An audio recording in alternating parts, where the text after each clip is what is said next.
Hey guys, it's Will. It's Hong Kong Cinema Appreciation Society. Welcome back to the channel. It has been so long since I've recorded a new video. I think I made one video in the last like 5 or 6 weeks. I've just been super busy. As you saw my list of top 5 Hong Kong actresses, I actually said that I was sick in that video, so I've been sick a little bit. All kinds of crazy stuff happening. I've been super busy, but I'm back. And why am I back? I'm back because Criterion announced, what the f***? Come on. What, like, how much money? Like, Criterion is so expensive. How much money do they think we have? We know the Arrow set is coming out. All this amazing stuff from 88 Films. Eureka is killing it right now. Spectrum is about to be just slaying everyone. Have you seen their slate of 2022 releases? And now Criterion drops a box set on our heads, Once Upon a Time in China, the complete series. So the listing for this box set is a Blu-ray box set. It's 6 Blu-rays. That's like A, dude. Like the list price, let me read this to you, because we all know Criterion is very expensive. Those of us who buy from Criterion regularly, or who bought the Wong Kar-wai set, or bought the Bruce Lee set. So we're looking at $100 here, which actually, I hadn't looked at the price yet. I was expecting it to be more. So half off sale, that's going to be $50. And I always hit Criterion at the half off sale. So there's the Barnes & Noble one in July. And then there's Criterion's one in the spring. And then there's usually another Criterion one in the fall. So look out for those. And so you'll be able to get this for $50 then. And I mean, like, and it's available November 16th of 2021. What do I really need to say about the Once Upon a Time in China trilogy? This is all-time classic. If you know what it is, you know what it is. If you're new to Hong Kong cinema, it's the first Once Upon a Time in China is the film that made Jet Li who Jet Li is, like this huge international star. Like he was big in China with Shaolin Temple, you know, and he had been in Hong Kong films before, but this movie just like blew him up. Directed by Tsui Hark, who's an all-time legend of Hong Kong cinema as a producer and as a director. And it's just a classic, incredible film that everyone has to see. I haven't seen this movie in a while. I have to give a shout out to Andrew Amphlett because he sent me the Eureka Once Upon a Time in China set, and I believe that has 4 of the films. I think it has the first 3 as like a trilogy, and then I think it has, does it have Once Upon a Time in China in the West? It has one of the other ones as like a bonus feature. This has the 5 films plus the 6th one as a bonus feature. So it has all 6 of the movies. It's got brand new artwork. And I'm going to read you everything that's on here. Now, full disclosure, because I like to say these things before I get into, like, when I review stuff, when I talk about things, I've only seen the first 2 films in this series. I've not seen the other 4, even though I have 2 of them.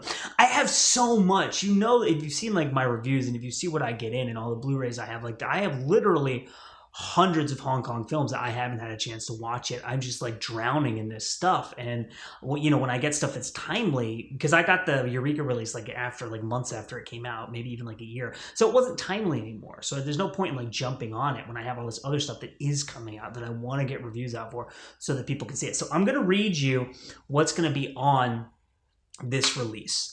There's going to be 4K digital restorations of Once Upon a Time in China, Once Upon a Time in China 2, and Once Upon a Time in China 3, and new 2K digital restorations of Once Upon a Time in China 4 and 5, presented with their original Cantonese theatrical release sound mixes in uncompressed mono or stereo.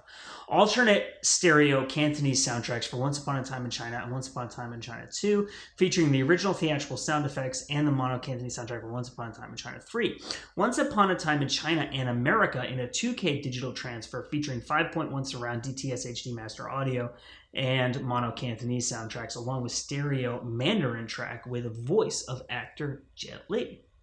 New interviews with Tsui Hark, Film Workshop co-founder Nansun Shi, editor Marco Mock, and critic Tony Raines. So Tony Raines says, I heard that he was he's a film critic, and he's very important to the history of how people in the West have watched Hong Kong films. And one person actually described him to me as kind of like a gatekeeper, and he actually got some flack back in the day for the way that he would review film. I know nothing about him, so these are not my words. I'm not trying to criticize him. But he's kind of been coming out of the woodwork again, appearing on releases and bonus features, so that's kind of interesting, because I've never read his. I maybe read like one essay of his somebody sent me, but I'm not familiar with him really at all. Excerpts from audio interviews with Jet Li conducted in 2004 and 2005, deleted scenes from Once Upon a Time in China 3, documentary from 2004 about the real real-life martial arts hero Wong Fei-hung. So if you don't know, the Once Upon a Time in China series, Jet Li played, well, except for he's not in all of the films. I think Vincent Zhao is in some of the films, but in the films that Jet Li is in, he plays Wong Fei-hung, and Wong Fei-hung is one of the original heroes of martial arts in Hong Kong cinema, going back to like the 50s, and I think even maybe before that, like 40s and 30s even. And interestingly enough, Jet Li has also played Fong Sayuk, in the Fong Sayuk films, who is the other like old school hero of martial arts cinema and Hong Kong cinema from like the 30s, 40s, 50s and stuff like that.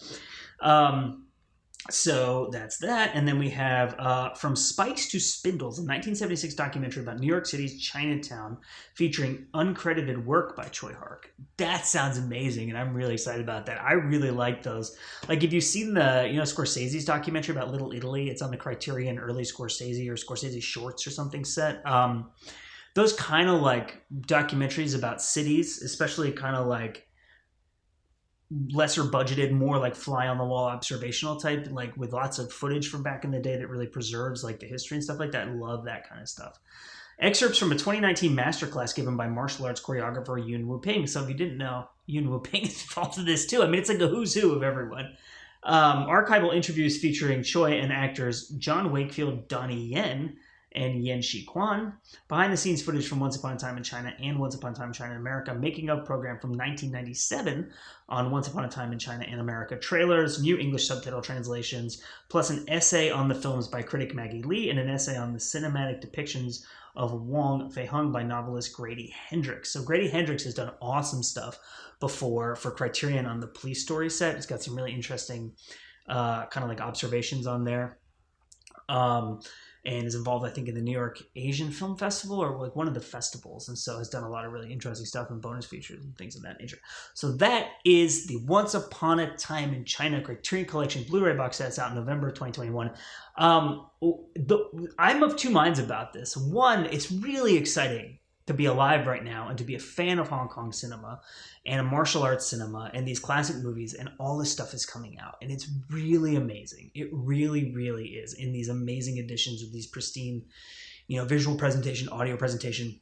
It's also really exciting to see younger people discovering these movies. Like, I got an email the other day from someone who's never seen Hard Boiled or The Killer, like asking me like which edition should I watch, and like which John Woo movie should I see, and like it's just really, really cool to be seeing this and to see people falling in love with these movies, like a new generation of cinephiles who can keep these films alive and stuff like that.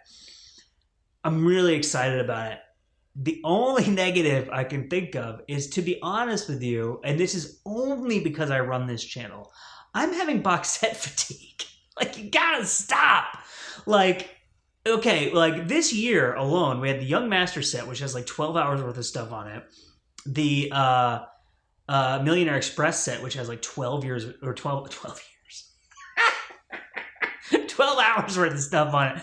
The Lucky Stars box from, Eureka, which has like, I mean, who even knows, like 15, 20 hours worth of stuff on it. The Wong Kar-wai box, which is like 7 movies. So, you know what I mean? Plus all the bonus features there.